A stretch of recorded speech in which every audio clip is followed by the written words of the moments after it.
దేవుని వాగ్దానం. ఈ ఉదయకాల సమయంలో ఈ దినం దేవుని వాగ్దానం అనే చక్కటి ఆత్మీయ కార్యక్రమానికి ప్రేమతో ఆహ్వానిస్తూ బాగున్నారా? పొద్దున్న లేచారా? ప్రార్థన చేస్తున్నారా? మార్నింగ్ ఈవినింగ్ మీకు విసుకొస్తుందా ప్రేయరు? నేను సండే మండే ట్యూస్డే ఇదే పని అండి అనిపిస్తుందా?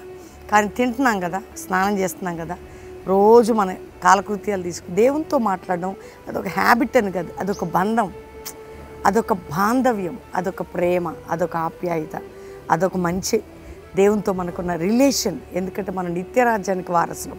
ఈరోజు ఇంకా రక్షణ లేని యేసు రక్షకుడు నీకోసం ప్రాణం పెట్టి రక్తం కార్చి విమోచించిన నీ దేవుణ్ణి ప్రేమించు, ఆయన నీకు తోడుగా ఉంటాడు. ఎంతమంది బాధల్లో కష్టంలో ఉన్నారండి. ఈరోజు దేవుడు ఎన్నో విషయాలు మనకు రోజు మాట్లాడుతుండగా ఒక చక్కటి వాగ్దానం చదువుదామా? నేను చదువుతున్నాను. ఈరోజు మనందరితో దేవుడు మాట్లాడుతున్న మాట చూడండి. 25వ కీర్తన 13వ వచనం. అతని ప్రాణం నెమ్మదిగా ఉండును, అతని సంతానము భూమిని స్వతంత్రించుకును. దేవుని పిల్లల గురించి దేవుడు మాట్లాడుతున్నాడు. నెమ్మది, స్వతంత్ర భూమిని. ఈ రోజుల్లో భూ సంబంధమైన గొడవలు చాలా ఉన్నాయి, కానీ ఆయన యందు భయభక్తులు గలవాడు ఈలాగు ఆశీర్వదించబడును. ఆత్మీయతలో, ఆరోగ్యంలో, ఆర్థిక విషయాల్లో, కుటుంబం అన్నిట్లో నీకు ఒక ఆశీర్వాదాన్ని స్వతంత్రించుకోవటం కదండి. దీవెన స్వతంత్రించుకోవటం ఎప్పుడు తీసుకుంటావు? ఏమంటాడు? అతను నెమ్మదిగా, నీకు నెమ్మదిని ఆశీర్వాదము. నెమ్మది అనేది ఎట్లుంటుంది అంటేనండి, బాగా నెమ్మదిగా ఉండరాదు, ఎవరైనా అరుస్తుంటే కామ్గా ఉండరాదు అంటారు. అంటే అదేంటి? నోరు మూసుకొని ఉంటాం. కానీ మనసుకు నెమ్మది, జీవితానికి నెమ్మది, పరిస్థితులకు నెమ్మది ఎవరిస్తారండి? దేవుడే ఇస్తాడు. నీ ఫ్యూచర్ ఎట్లుందో నాకు తెలియదు, కానీ నెమ్మదిని ఆశీర్వాదమును స్వతంత్రించుకుందువు. నెమ్మదిని ఆశీర్వాదము స్వతంత్రించుకుందువు నువ్వు. ఈరోజు వాగ్దానం కాబట్టి ధైర్యంగా ఉండండి, ప్రార్థన చేయండి, వాగ్దానాన్ని ఎత్తి పట్టండి, వాక్యం చదవండి. మీ హృదయాలు దేవునికి దగ్గరగా ఉండాలి.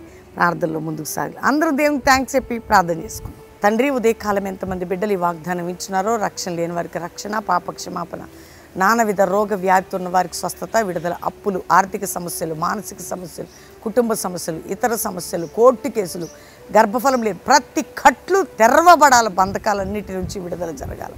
అయ్యా, ఇతర దేశాలు మా ప్రియులు ఎవరున్నారు, వారు ఏ కష్టంలో వెళ్తున్నారు, వారికి సహాయం చేయ.